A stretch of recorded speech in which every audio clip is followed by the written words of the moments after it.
Mariam Jumana. Mariam Jumana is here.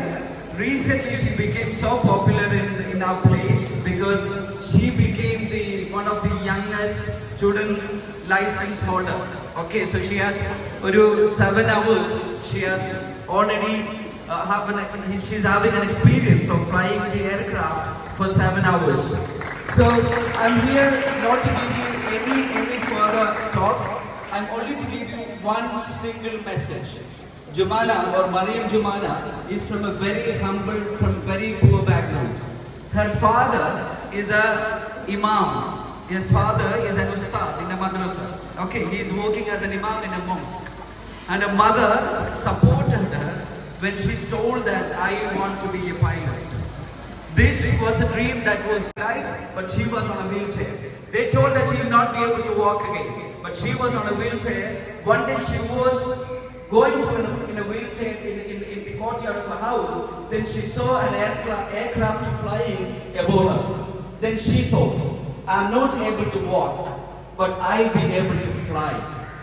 That was a realization for Janine Shepherd. She was having the catheter. That means she was not able to urinate on her own. There was this urinary pipe connected to her body.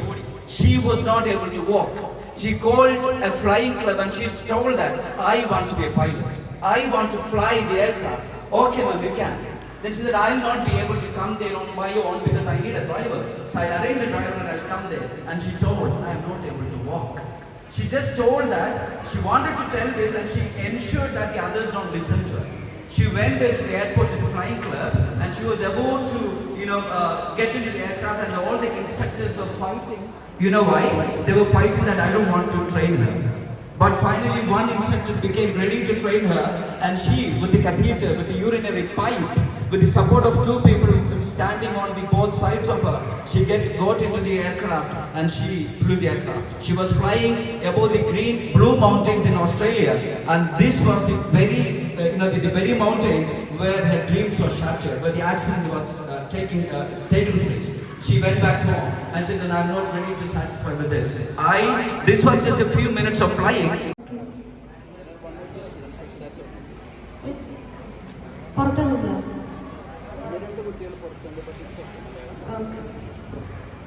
ആർക്കെങ്കിലും pilot ആവാനൊക്കെ താല്പര്യമുണ്ടോ ഇവിടെ? നിങ്ങൾക്ക് ഹൈറ്റൊന്നും പേടിയില്ല? ഇല്ല, adventures ഭയങ്കര ഇഷ്ടമാണ്. ശരി, boys കുറവാന്ന് തോന്നുന്നു, ഇപ്പൊ ഗേൾസ് ആണ് കൂടുതൽ. ഞാൻ നേരത്തെ പോയ സ്കൂളില് ബോയ്സ് ആയിരുന്നു കുറച്ച് കൂടുതൽ, ഗേൾസ് കുറവായിരുന്നു. ഇവിടെ ഗേൾസ് കുറച്ച് കൂടുതലുണ്ട്.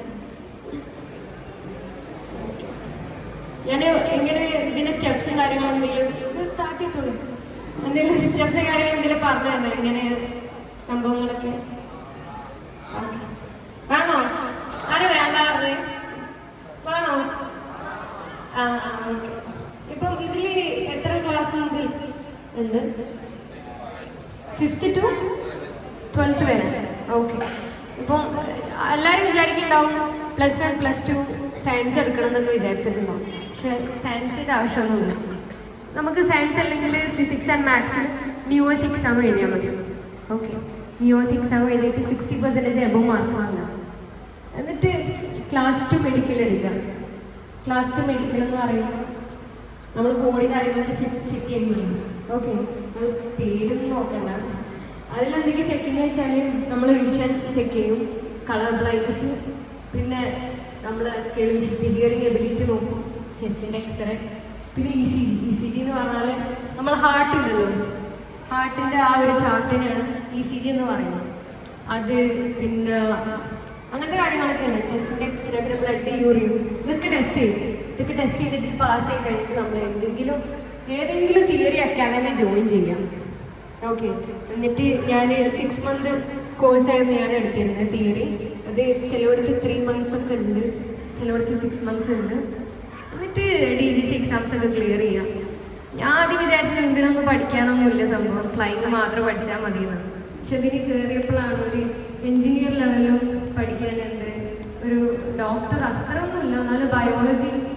ഇപ്പം നമ്മൾ ഹൈറ്റിലോട്ട് ഇങ്ങനെ പോകുമ്പോൾ നമുക്ക് പ്രഷർ വ്യത്യാസം വരുന്നുണ്ടല്ലോ, അപ്പോൾ നമ്മൾ മെൻ്റലി കുറച്ച് കാര്യങ്ങളൊക്കെ നമുക്ക് കുറച്ച് പ്രശ്നങ്ങൾ ഉണ്ടാകുന്നുണ്ട്.